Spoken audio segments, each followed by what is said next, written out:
Hola a todo el mundo. Es un placer, soy Albert Cañigueral y es un placer poder moderar este panel de lujo bajo el título de Worker Tech, mejorando los empleos emergentes en América Latina y el Caribe.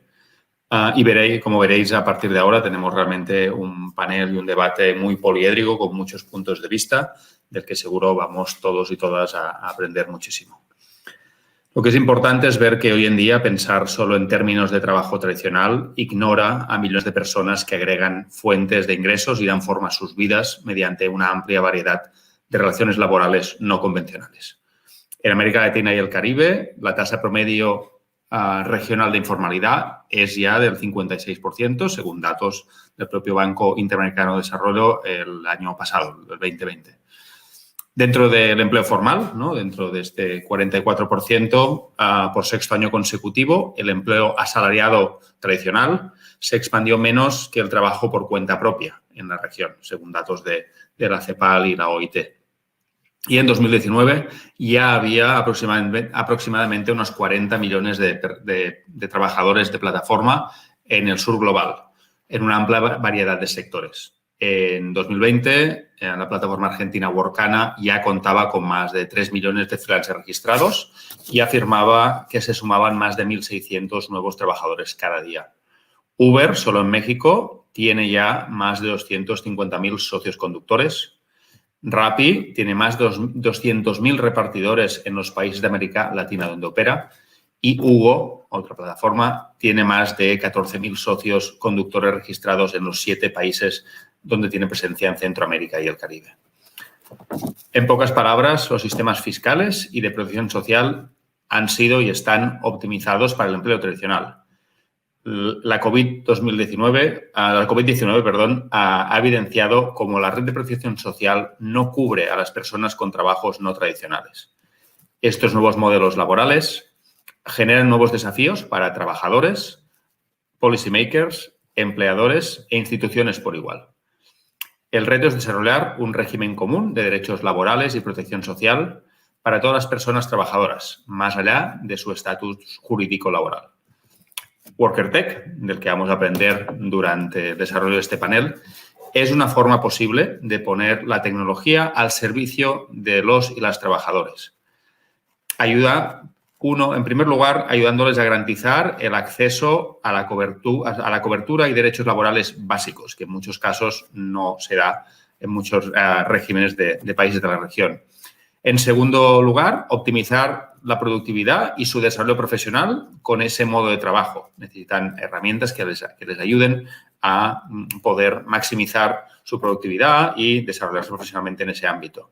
Y en tercer lugar, y muy importante también, facilitar la organización colectiva, tanto a nivel sindical, para poder defender sus derechos de manera colectiva, como a nivel profesional, más un tipo gremio, ¿no? Acompañamiento unas personas con las otras. Surge en el contexto, el Worker Tech surge en el contexto de las necesidades de los trabajadores de plataforma, pero se presenta como una suite, un conjunto de herramientas útiles para todo tipo de trabajadores, formales e informales, con plataforma o sin plataforma. Como veremos, con varios ejemplos, es un ecosistema emergente que necesita reconocimiento, y esta sesión es un primer paso en esa dirección, y consolidación. También requiere de coordinar con el sector público para no crear un sistema paralelo. Es decir, hay que proteger a las personas trabajadoras, pero no creando un sistema paralelo. Para el Grupo BIT, que viene trabajando en el ámbito del Worker Tech desde hace una buena temporada ya, más de un año y medio. En particular, dentro del Grupo BIT, para el BIT Lab, los servicios Worker Tech tienen el potencial para ofrecer rápidamente y a gran escala formalización y protección de los trabajadores, tanto en la economía analógica como en la digital, y con especial foco en los trabajadores con peores condiciones de trabajo. Y es justo en este contexto y con este potencial que nos juntamos hoy, con representantes con experiencias del sector público e innovadores que nos comentarán más acerca de cómo están preveyendo la estrategia Worker Tech para impulsar el futuro de los trabajadores y del trabajo en la región. Gracias por acompañarnos y, como digo, tenemos un panel de lujo donde nos acompaña María José Zaldívar, consultora internacional y exministra de Trabajo y Previsión Social en Chile. Henry Chávez, investigador de CTS Lab Flasco, nos hablará desde un punto de vista de Fair Work, nos acompaña desde Ecuador. Diego Amondaray, cofundador de la plataforma NIPI, originalmente en Argentina, operando ya también en Chile y Uruguay. Salva García, cofundadora y COO de Simplifica, que nos acompaña desde Colombia. Y Pedro Müller, cofundador de la plataforma Soy Freelancer desde El Salvador.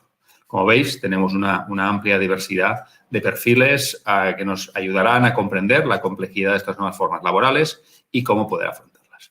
Hemos organizado la sesión con dos grandes bloques. Una primera ronda de preguntas personalizadas a cada uno de los ponentes, donde tendrán unos 5 minutos para responderlas. Y luego unas preguntas más conjuntas y esperamos también tener tiempo de responder algunas preguntas de la audiencia. Empezaremos con María José Zaldívar. Y sobre todo, bueno, siguiendo con lo que estamos comentando, afirmar hoy en día que el trabajo no es lo que era, solo hay que levantar la cabeza y mirar alrededor, especialmente después de la experiencia de la COVID. La modalidad de trabajo tradicional, surgida en el siglo pasado, representa la realidad de una proporción decreciente de personas. Cada vez hay menos personas que están dentro de ese régimen que se entiende como el tradicional o el deseable. Hoy en día, pensar, como decíamos, solo en términos de trabajo asalariado a tiempo completo y contrato indefinido, lo que se ha denominado el contrato fordista, ignora a millones de personas que agregan fuentes de ingresos y dan forma a sus vidas mediante una amplia variedad de relaciones laborales no convencionales y que se vienen consolidando de manera muy rápida en esta segunda década del siglo XXI. En estas modalidades de trabajo incluyen empleo bajo demanda de los trabajadores de la gig economy, el empleo temporal de carácter general, el trabajo a tiempo parcial, la relación de trabajo multipartita y el trabajo autónomo económicamente dependiente. En todas ellas, la tecnología puede o no tener un rol. Vemos nuevas formas de trabajo con un impacto más o menos fuerte de la tecnología en su gestión. Con el surgimiento de estos nuevos modelos laborales, se generan nuevos desafíos para los trabajadores, los policymakers, los empleadores y las instituciones que forman y sostienen, en muchos casos, la seguridad social en muchos de los países. En la mayoría de los países, el diseño de los sistemas de protección social y los sistemas fiscales están optimizados para un escenario de personas trabajadoras en un modo de un único empleador y contratos de larga duración. Yo os hablo desde España y es exactamente la misma situación. Muchos países enfrentan el desafío de integrar opciones de cobertura contra riesgos para personas con empleos temporales, trabajadores independientes, trabajadores informales, trabajadores de la gig economy y realmente no sabemos muy exactamente cómo cubrir ese gap, cómo cubrir ese hueco. Por lo tanto, muchos gobiernos de América Latina y el Caribe se enfrentan al reto de actualizar sus esquemas de protección para llegar a todas las personas trabajadoras por igual, independientemente, como decíamos, del régimen de contratación en la que se encuentre. Con su experiencia como exministra de Trabajo y Previsión Social en Chile y como consultora internacional en estos momentos, le preguntamos a María cómo los gobiernos están preparándose para esta adaptación a los esquemas de protección que el futuro del trabajo y los trabajadores están demandando y que hasta cierto punto ya es una realidad con la aceleración de la digitalización derivada de la pandemia. ¿Cómo los gobiernos están preparándose, María? Bueno, Albert, yo creo que aquí lo primero que hay que tener súper claro es que la pandemia nos aceleró todo este proceso, pero aquí no hay que cerrar los ojos. Este era un proceso que venía de hace muchísimo tiempo. Incluso es importante tener presente que los trabajadores podemos ser al mismo tiempo trabajadores asalariados con más de un empleador, como así podemos ser trabajadores asalariados y por cuenta propia al mismo tiempo. Y lo importante es que ese trabajador que tiene más de una calidad tenga la cobertura y la protección respecto de todos ellos. Porque un tema muy concreto, por ejemplo, yo que fui mamá 4 veces, si es que yo hubiese tenido solamente derecho maternal respecto de uno de mis trabajos y hubiese recibido un subsidio de maternidad solo respecto de uno de mis trabajos, claramente no habría logrado mantener el ingreso que yo tenía antes si es que no hubiese estado reconocido el que yo debía tener protección por cada uno de ellos. Entonces, esto es algo bien importante, que no es algo que venga ahora y los gobiernos han tenido que hacerse cargo de esto desde hace mucho más tiempo. Y es por eso entonces que es importante tener presente que esa falacia que muchos tenemos en la cabeza de que el trabajo formal es exclusivamente el dependiente y que cualquier otro tipo de trabajo es informal es incorrecto. ¿Por qué? Porque un trabajador por cuenta propia paga sus impuestos, un trabajador por cuenta propia paga muchas veces permisos municipales y si no tiene la obligación de incorporarse a la seguridad social es porque la legislación de ese país no ha encontrado la forma de hacerlo y por lo tanto es un problema de esa legislación y no de ese trabajador. Ese es un trabajador que no es informal. Y también es muy importante tener presente que la tecnología aborda distintos aspectos. Nosotros tenemos hoy en día toda la realidad, imagínense, estamos haciendo este seminario en línea con cuántos miles de países que nos tienen que estar oyendo y por lo tanto el uso de la tecnología también hay que regularlo no solamente respecto de las plataformas, sino que también respecto del trabajo dependiente o asalariado, en la cual hoy en día nos estamos desempeñando de esta forma y, por ejemplo, un derecho que antes no se hablaba, que es el derecho a la desconexión, hoy en día es súper relevante porque producto de la tecnología yo tiendo a querer terminar de hacer todo en un día y puede ser que entonces esté desarrollando mi jornada laboral en muchísimo más tiempo, a pesar de que estoy desde mi hogar, afectando una serie de elementos que son súper importantes, como es mi vida privada, como es mi necesidad de tener otro tipo de intereses y todo eso. Entonces es importante que nosotros lo tengamos muy presente. Y en ese sentido yo les puedo contar la experiencia de mi país, que a mí me tocó intervenir directamente, y es que nosotros desde el año 2008 habíamos estado buscando el mecanismo para que los trabajadores por cuenta propia pudiesen incorporarse al sistema de seguridad social, no haciendo que fueran asalariados, porque eso no tiene ningún sentido. Y es por eso también que es bien importante no forzar las cosas, sino que desde la realidad de los trabajadores por cuenta propia, es el incorporarse plenamente al sistema de seguridad social y eso nosotros lo hicimos a través de la retención de impuestos. La retención de impuestos que en la mayoría de los países se hace con pagos parciales, ¿no es cierto? Durante cada mes, según lo que yo voy percibiendo, bueno, entonces se tomó la decisión que esos recursos, en vez de destinarse en primer lugar a pagar impuestos, se destinaran a entregarle cobertura en materia de seguridad social, priorizando lo que dice relación con los temas que son más urgentes para las personas. Salud común, salud laboral, permiso de maternidad, pensiones en caso de invalidez o sobrevivencia y pensiones en un último lugar, porque la mayoría de las personas pensamos que nunca vamos a llegar a viejo y por lo tanto pensamos que esa es una necesidad que a lo mejor no la voy a tener. Yo soy experta en materia de seguridad social y de pensiones, pero esto acá fue claramente una mirada distinta para poder incorporar y darle un incentivo a que todos estos trabajadores pudieran estar cubiertos. Y lo que se hizo entonces con la irrupción de las plataformas fue plantear que tenían que seguir la misma línea de los trabajadores por cuenta propia. Y de esa manera iban a tener cobertura. Desde el año 2017 en mi país esto es obligatorio. Todos quienes son trabajadores por cuenta propia y emiten boletas de honorario destinan una parte de sus recursos a la cobertura en materia de seguridad social y por lo menos ha sido bastante eficiente y ya vemos que tienen esta protección en estos regímenes que son tan importantes y que la verdad es que son el día a día de las personas. Pues, muchas gracias por la respuesta y donde se observa también la complejidad del fenómeno y las respuestas, como bien se ha indicado, no son ni mucho menos obvias.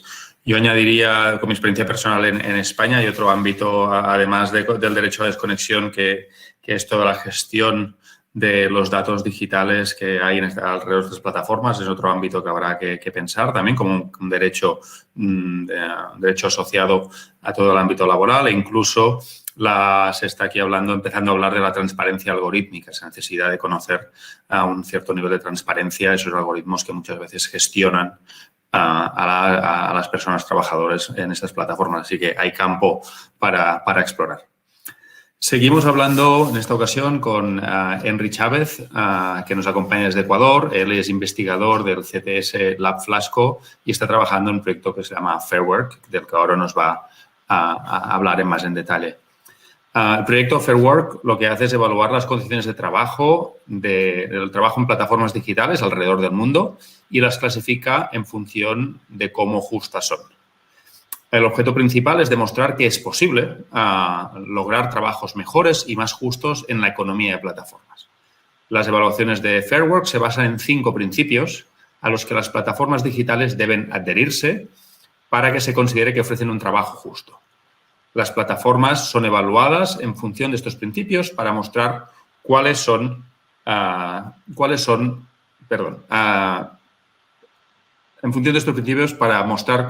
condiciones de trabajo actuales en la economía de plataformas y qué aspectos pueden mejorarse. Los 5 principios de Fair Work fueron elaborados durante varios talleres en la Organización Internacional del Trabajo, la OIT, en los que participaron diferentes actores interesados. El proyecto fue liderado originalmente desde la está siendo liderado por la Universidad de Oxford y lo que hace es enlazarse con investigadores de todo el mundo para poder ir realizando evaluaciones distintas alrededor del mundo, pero siempre con los mismos principios.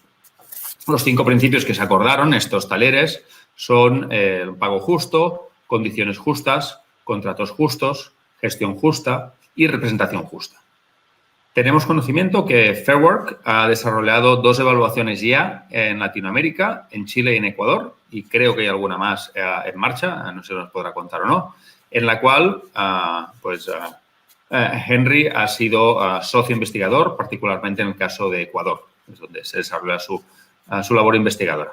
En este sentido, Henry, nos gustaría conocer cuáles son los 3 desafíos más relevantes que habéis identificado para Latinoamérica en el trabajo de plataformas digitales de cara a lograr trabajos mejores y más justos. ¿Qué habéis aprendido con estas evaluaciones? Hola, Albert, mucho gusto. Bueno, yo no diría 3, sino las 5, que son los 5 principios que medimos desde Fair Work, porque el principal resultado de estas evaluaciones que se hicieron en Chile y en Ecuador es que todas las plataformas que se evaluaron tuvieron muy malos puntajes. Entonces, en el caso de Chile, ninguna plataforma tuvo más de 2 sobre 10 y en el caso de Ecuador, ninguna más de 3 sobre 10, lo que da cuenta que la situación de la economía de plataformas en la región se puede mejorar mucho todavía.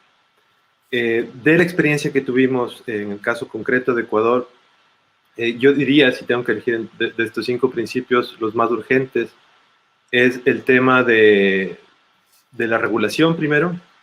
La mayoría de estas plataformas funcionan, como bien sabemos, son transnacionales y los términos y condiciones que imponen a los trabajadores por lo general están hechos para todo el mundo, tienen una base legal por lo general en países fuera de Latinoamérica, por lo tanto no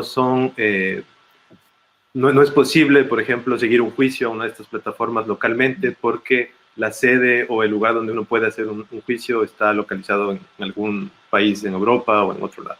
Entonces, ese es un problema que es urgente de solucionar. El problema con esto, obviamente, es que cada país tiene sus propias regulaciones y lograr una acción común de todos los países resulta siempre complejo, ¿no? Pero, y ese es tal vez el segundo aspecto que yo resaltaría, los mismos trabajadores han comenzado a organizarse y eso es lo que vimos en el año pasado, durante la pandemia, que hubo toda esta ola de manifestaciones de varios de los trabajadores de plataforma que se autoorganizaron y lo hicieron a nivel regional. Fueron los mismos trabajadores en Argentina, en Chile, en Ecuador, en Brasil, que a través de grupos WhatsApp y otras redes sociales lograron generar movilizaciones y protesta pidiendo a las plataformas que se mejoren sus condiciones, pero obviamente ninguna de estas plataformas está ahorita aceptando o reconociendo la vocería de estas organizaciones, y ese es, creo yo, uno de los pasos fundamentales para lograr mejorar esta situación, y es que las plataformas acepten la voz de los trabajadores para que puedan co-construir con ellos mismos las mejoras que se pueden hacer. Mientras no se incluyan a los trabajadores en la forma en la que se manejan estas plataformas, difícilmente van a poder mejorar estas condiciones de trabajo. Y el otro aspecto que yo resaltaría, que me parece fundamental, es un tema de formación. Creo que yo tal vez ahí puede hacerse el link con esta cosa del WorkTech, porque si bien uno de los puntajes, digamos que la mayoría de las plataformas cumplió medianamente Fairwork mide estos 5 principios y da 2 puntos por cada uno de ellos. Entonces, por ejemplo, en el principio de pago justo, el primer criterio es si el trabajador gana el salario mínimo legal en su país. Si es que es así, el segundo punto se le da si es que ese salario cubre además los costos en los que está incurriendo el trabajador cuando participa en la plataforma. En las evaluaciones que se hicieron, todas las plataformas cumplen con el primer punto. Todas ganan más del mínimo legal. Pero el momento en que tratamos de incluir los costos en los que incurren los trabajadores, esto no es así. Y ahí encontramos que los trabajadores tienen mucha dificultad para identificar cuáles son esos costos. Muchas veces el trabajador recibe un salario y cree que ese ya es el salario que está recibiendo, pero no se da cuenta que ese salario, ese ingreso que está recibiendo lo tiene que gastar en gasolina, en repuestos, en reparar el auto, en reparar la moto, en el teléfono móvil.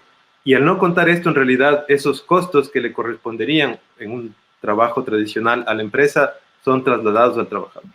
Entonces, ahí hay una cosa que se puede desarrollar con cosas de WorkTech, ¿no es cierto?, de cómo asesorar a los trabajadores para que entiendan todos los costos que están teniendo. La mayoría de estos trabajadores no tienen idea cómo hacer un costeo del trabajo que están haciendo. Entonces, yo creo que ahí hay algo que se puede explotar. Y bueno, las otras cosas que tienen que ver, creo yo, mucho con el desarrollo de este tipo de eventos, el observatorio, la posibilidad de crear un observatorio que haga una vigilancia de lo que tú mencionas, Albert, que me parece que es fundamental y que no ha sido debatido, que es la vigilancia algorítmica, porque la mayor parte de estas plataformas funcionan con esto que se llama algorithmic management o gestión algorítmica, en la que los trabajadores no tienen idea cuáles son las condiciones o las razones con las que estos algoritmos terminan dándoles un mayor o menor salario o les dan un trabajo o no. Entonces ahí yo creo que hay mucho que hacer, que difícilmente los trabajadores van a poder entender cómo funciona eso si la misma academia, con la gente que estamos metidos en esta cosa, no entendemos bien cómo funciona. Entonces, creo que hay mucho trabajo que hacer también a nivel de trabajo de observatorios e investigación al respecto. Eso es lo que podría aportar. Gracias. Muchas gracias, Henry. Sí, yo he tenido la ocasión de colaborar y, de hecho, creo que estáis colaborando también desde Fairwork con Wage Indicator, una fundación de origen holandés que justo trabajan también en el ámbito del living wage, ¿no? Esta diferenciación entre los ingresos de las personas trabajadoras respecto al no solo el salario mínimo de un país, sino los costes, que además pueden cambiar incluso por ciudad. A veces se tiende a tener una estadística nacional cuando a veces hay diferenciación. Y como también indicabas, uno de los ámbitos con mayor profundidad en el ámbito Worker Tech es el relacionado con el FinTech, ¿no? El ámbito de las finanzas y los seguros, pero especialmente las finanzas, justo para acompañar la cultura financiera de estas personas que, al no disponer de un salario estable a final de mes, pues tienen que desarrollar una serie de habilidades. Y si lo hacen acompañados, como decías, ¿no? También agrupándose, pues aún mejor que mejor. Muchas gracias, Henry. Pasamos ahora con Diego Amondaray, cofundador de la plataforma NIPI. Como que, bueno, nos contará él, pero empezó la plataforma en Argentina originalmente y ahora ya opera en Chile y Uruguay. América Latina ha estado en el centro de los recientes debates sobre las condiciones precarias e injustas de los trabajadores de la economía de plataformas. La pandemia del COVID-19 reforzó, entre otros asuntos, nuestra relación con las tecnologías digitales y, específicamente, nos forzó a adaptar una serie de hábitos y formas de consumo adaptados al lockdown, ¿no? Estar muchas veces en casa, por lo que las compras del supermercado, las compras de bienes de primera necesidad, como los remedios, hasta los pedidos en restaurantes y tiendas de ropa, muchas veces empezaron a funcionar a través del delivery en muchísimas partes del mundo, también incluidos América Latina y el Caribe. En este proceso de cambio, las actividades que realizan los repartidores y repartidoras y los trabajadores de aplicaciones digitales han adquirido una relevancia fundamental para que la sociedad pudiera seguir funcionando. Han sido trabajadores y trabajadoras críticas. No solo por consolidar un mercado emergente de oferta de bienes y servicios mediados organizados por plataformas, por aplicaciones digitales. Hemos visto pues cómo han podido seguir comerciando gracias a estas aplicaciones. Sino también la otra cara de la moneda ha sido que han dejado al descubierto la necesidad de analizar las condiciones y experiencias laborales de quienes participan en ese mercado, que más o menos lo sabíamos, pero con esta emergencia pues ha sido mucho más evidente. Sabemos ya que en el mundo hay más de 50 millones de personas que dan vida y viven de y gracias a la gig economy. Aplicaciones globales como Uber y otras se convierten en una fuente de trabajo para quienes, por diversas razones, han quedado fuera del mercado laboral tradicional. Con este contexto y con vuestra experiencia en la región, Diego, y desde NIPI, ¿cómo estáis impulsando o qué estáis haciendo para poder atender los desafíos de los conductores de plataforma y cómo lo hacéis? Si lo hacen solos, en Atlantia con desde el ecosistema. Así que explícanos un poco todo lo que estáis aportando desde el mundo WorkerTech. Bueno, muchas gracias a todos y a todas. Gracias, Albert. Fundamentalmente por esta convocatoria vinimos y viajamos con el equipo a Miami para conocerlos y construir los lazos con todos aquellos que quieren cambiar el mundo. Así que estamos viviendo 3 días muy interesantes. Así que felicitar al BID y a todo su equipo, ¿no? Sobre la base de lo mencionado, Albert, sabemos que las fuentes de ingreso y las formas de vida de millones de personas parten ahora de relaciones laborales no convencionales y por sobre todo a través de la digitalización, ¿no? Nosotros creamos NIPI y voy a empezar a hablar de NIPI no en soledad, sino en la parte, digamos, de conformar un ecosistema con desafíos. Buscamos proporcionar a los gig workers el acceso a beneficios y protecciones sin crear un vínculo de empleado o empleador tradicional con la plataforma en donde generan sus ingresos, ¿no? De esta manera buscamos mantener de esta forma la condición de trabajador independiente. ¿Qué desafío estamos impulsando? Nosotros los tomamos en varias etapas. La primera de las etapas es el trabajador independiente. Fuimos hacia los trabajadores independientes por sobre todas las cosas. Decidimos entender en primera persona los desafíos que atraviesan los riders y los drivers, convirtiéndonos en unos de ellos. Salimos a la calle a generar ingresos a través de las apps, conocerlos. Parte de nuestro equipo hoy está generando ingresos a través de la plataforma de Uber, de Rappi, de Pedido Ya. Y esto nos permitió transformarnos como equipo y desde allí, desde ese lugar mínimo, partimos a la búsqueda de nuestro modelo de negocios y de los desafíos a abordar. Ahí aprendimos muchas cosas, que el trabajador tiene ingresos promedios elevadamente muy altos, en algunos casos llega hasta 2 o 3 veces el salario mínimo vital y móvil, que son trabajadores independientes, que hay ausencia de un contrato laboral, que tienen libertad de elegir no solo la app donde generan sus ingresos, sino cuándo hacerlo. Y se van a sorprender de este dato. Entendemos que más del 80% elige ser un trabajador independiente. Es decir, 80% de las personas elige ser un trabajador independiente, respetando su libertad y la forma de generar los ingresos. Descubrimos también que muchos migrantes encuentran en la gig economy la manera de desarrollar sus vidas, están en la calle, lo hemos visto en Miami, colombianos, venezolanos, haitianos, muchas personas que hoy encuentran en la gig economy la forma de generar ingresos y de vivir, ¿no? También entendimos que más de 1/3 lo utiliza de manera estable y a largo plazo, 1/3 lo utiliza de manera temporaria a corto plazo y una manera lo hace de forma compensatoria. El segundo desafío para nosotros fue que las apps del mercado actual pudieran entender nuestro rol como WorkerTech, este concepto impulsado por el BID, y nos llevó muchos meses para instalarnos, para entender qué era lo que hacía nuestro proyecto. Lo estamos logrando. Algunos ejemplos de ellos con los repartidores hemos lanzado en Argentina con Pedido Ya, Claro y NIPI, el primer plan de telefonía celular pensado para este segmento a valores de menos del 70% de valor de mercado, es decir, con claro compromiso sobre los riders y los drivers. Estamos lanzando recientemente un acuerdo con Uber que nos va a permitir entregar herramientas de trabajo a muchas personas que están fuera del sistema, aún generando muy buenos ingresos. Estamos entregando herramientas de trabajo para los rapitenderos en Uruguay. Estamos trabajando y construyendo el asesoramiento legal, migratorio y fiscal dentro de nuestra primera versión de la app. Y tenemos acuerdo con la mayoría de las apps para generación y fidelización de nuevos riders. Antes de venir a Miami, lanzamos el primer NIPI Center. Buscamos crear un espacio, una comunidad para el trabajador independiente. Queremos ser proactivos, propositivos, queremos que tengan un lugar para encontrarse, hidratarse, poder tener algunos servicios que hoy no los tienen en la calle y están solos. Nos demoramos un poco, ¿no? Desde NIPI por a veces tenemos muchas dificultades, pero estamos en la calle con ellos.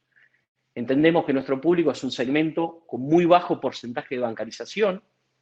Decidimos destrabar esas formas y estamos tratando de generar accesos de manera interesante.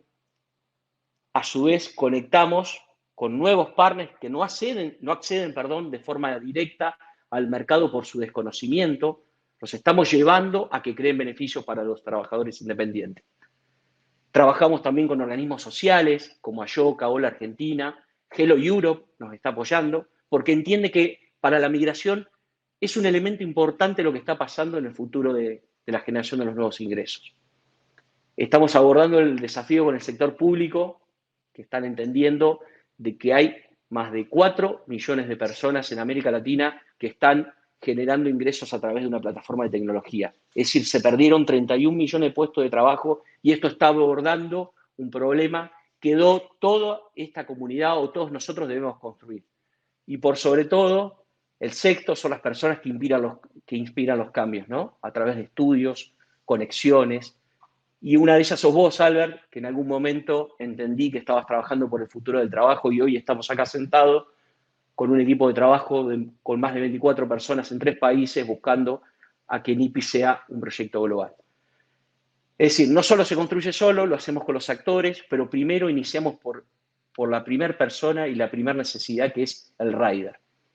Y para cerrar esta pregunta, creemos que NIPI hoy ocupa un papel muy esencial e inevitable para el modelo de la gig economy y sobre todo el sector más postergado, los 50 millones de gig workers a nivel mundial. Gracias.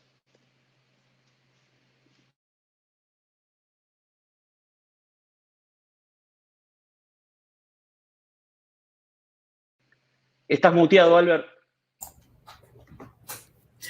Digo que ha sido un placer poder acompañarte personalmente en algunas etapas del desarrollo de NIPI.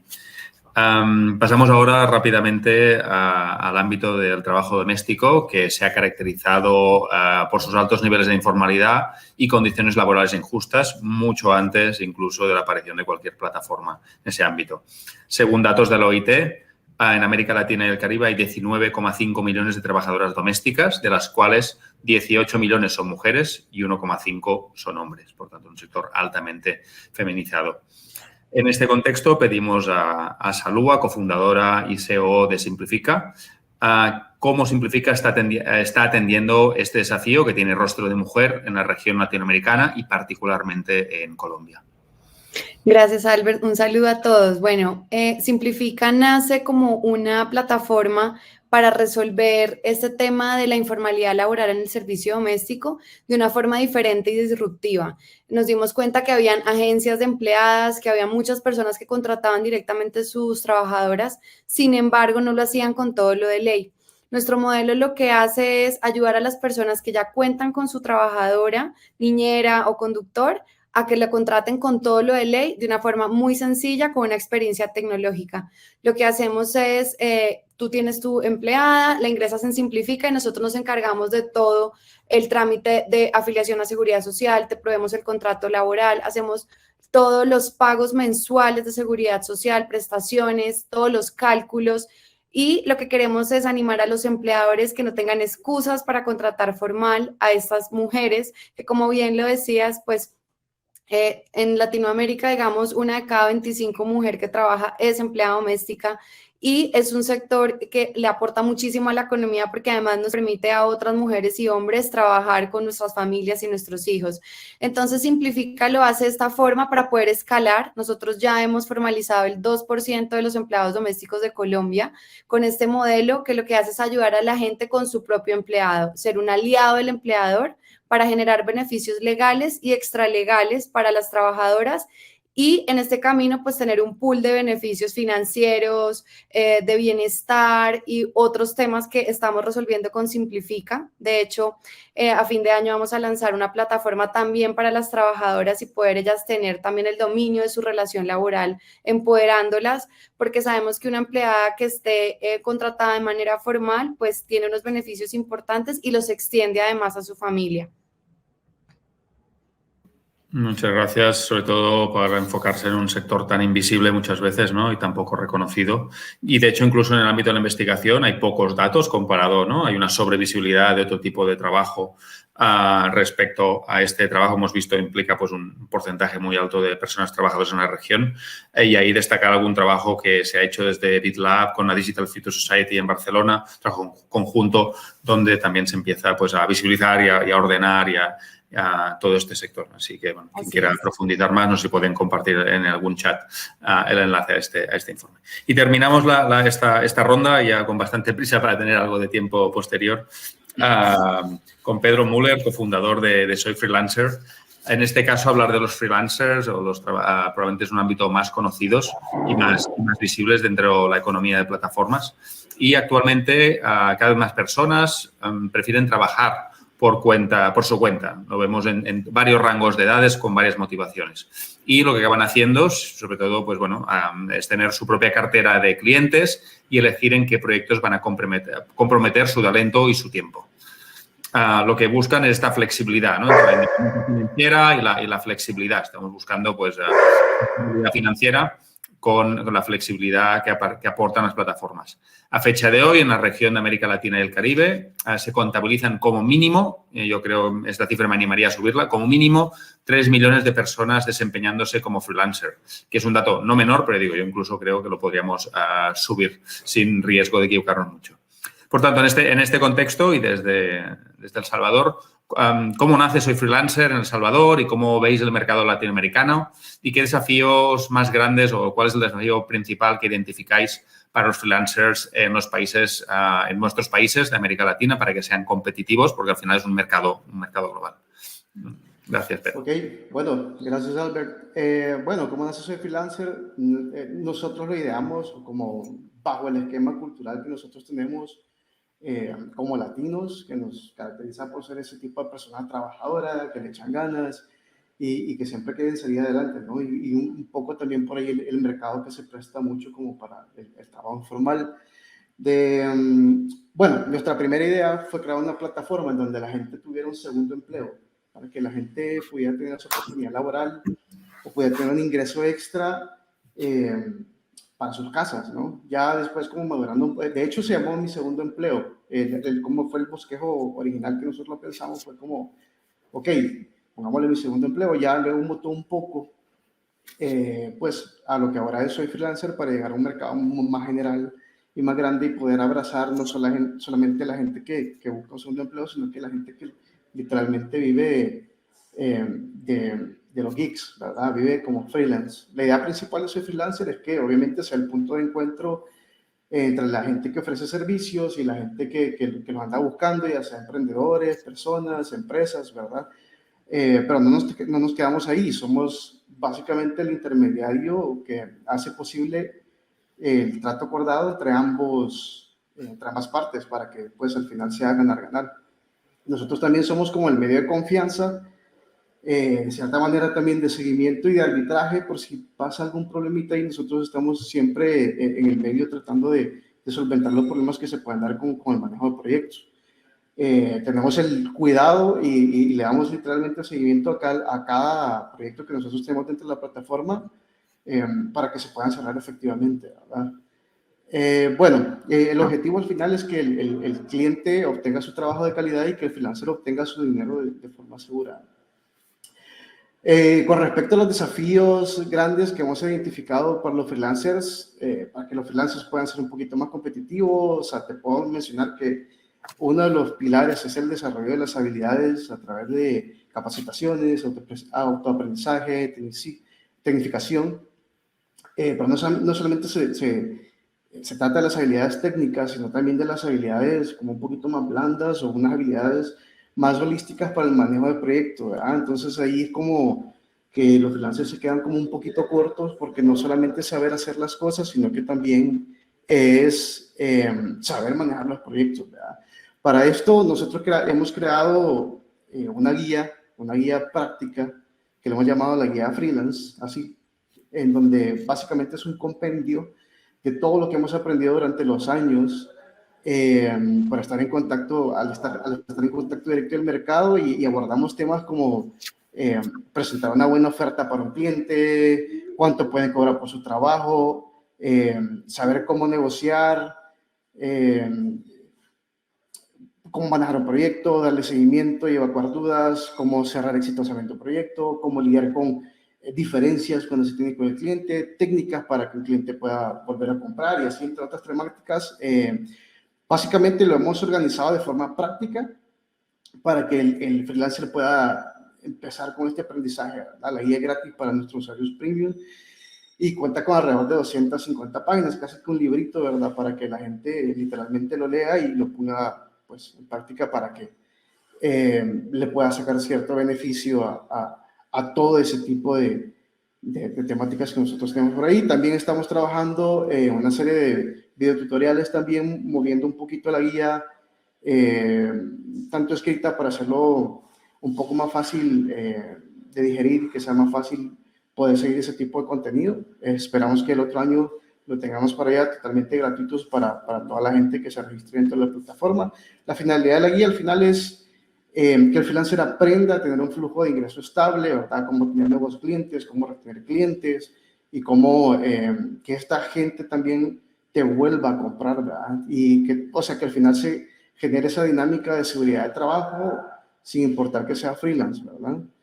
Y pues ese es como que el objetivo que nosotros tenemos. Y también cabe mencionar que tal vez por el lado más allá no freelance, sino que el cliente también otro desafío es como cómo hacer que la contratación de servicios se haga a través de plataformas freelance y tal vez acabar un poco con la contratación que solo es de palabra y de esa manera pues poder impulsar y promover el uso de la tecnología para contratar servicios profesionales, básicamente.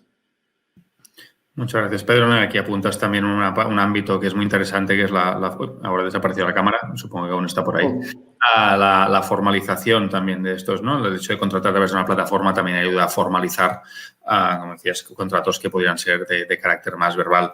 Destacar también, como decías, las plataformas estáis siendo cada vez más complejas, más allá del matchmaking, más allá del encuentro, oferta y demanda. Estáis facilitando formación, acompañamiento, ¿no? De los dos lados, del lado de los clientes y del lado de los freelancers. Y si tienes ocasión de compartir en el chat la guía esta que comentabas, seguro que también la podrán compartir por algún lado más. Seguro que hay mucha gente interesada, si es posible compartirla. Y entramos ya en los últimos 5 minutos, ya nos están avisando así que hemos visto que la COVID realmente ha acelerado muchos de estos debates y ha añadido urgencia, ¿no? Por tanto, ya lo sabíamos y como en tantas cosas, la COVID ha sido un catalizador, una aceleradora.